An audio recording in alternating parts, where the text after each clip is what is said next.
મિત્રો, આજે આપણે મેગીની રેસીપી તૈયાર કરવા જઈ રહ્યા છે.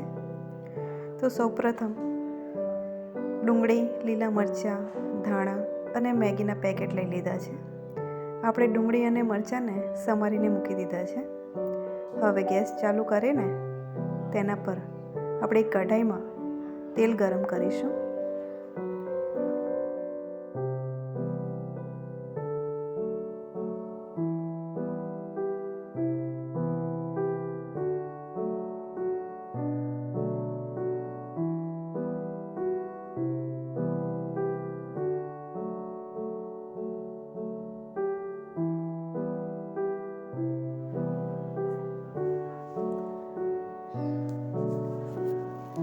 તેલ ગરમ થઈ જાય એટલે આપણે તેમાં થોડું જીરું ઉમેરીશું અને થોડી રાઈ ઉમેરીશું.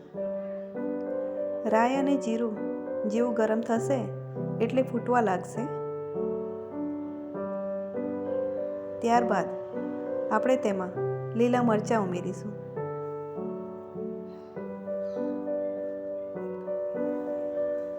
ત્યારબાદ તેમાં આપણે કાપેલી ડુંગળી નાખીશું.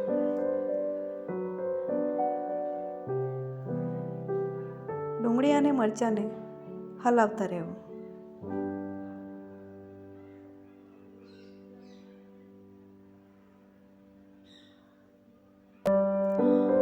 ત્યારબાદ આપણે તેમાં સ્વાદ પ્રમાણે થોડું મીઠું ઉમેરીશું. ત્યારબાદ થોડું લાલ મરચુંનો પાવડર ઉમેરીશું. હળદર, ધાણા જીરું ઉમેરીશું.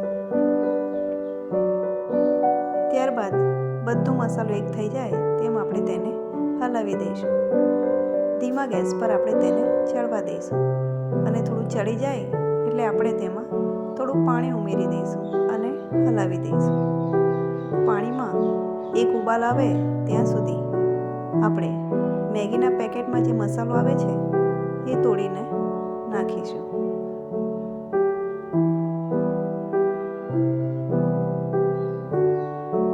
ઉબાલ આવી ગયો છે.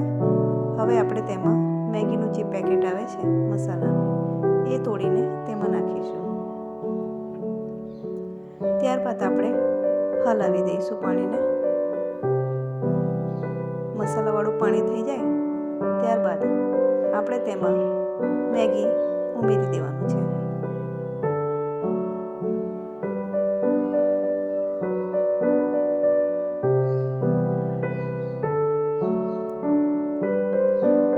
મેં અહીંયા 2 મેગી ઉમેર્યા છે.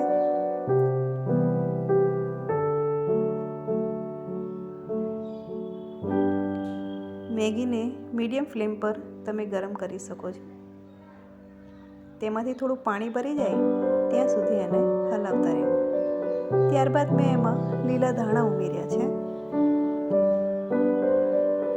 અને મેગી તૈયાર થઈ જાય એટલે ગેસની ફ્લેમ બંધ કરી દેવી. હવે ગરમા ગરમ મેગી આપણે એક બાઉલમાં સર્વ કરીશું. બસ મેગી તૈયાર છે. ગરમ ગરમ મેગી.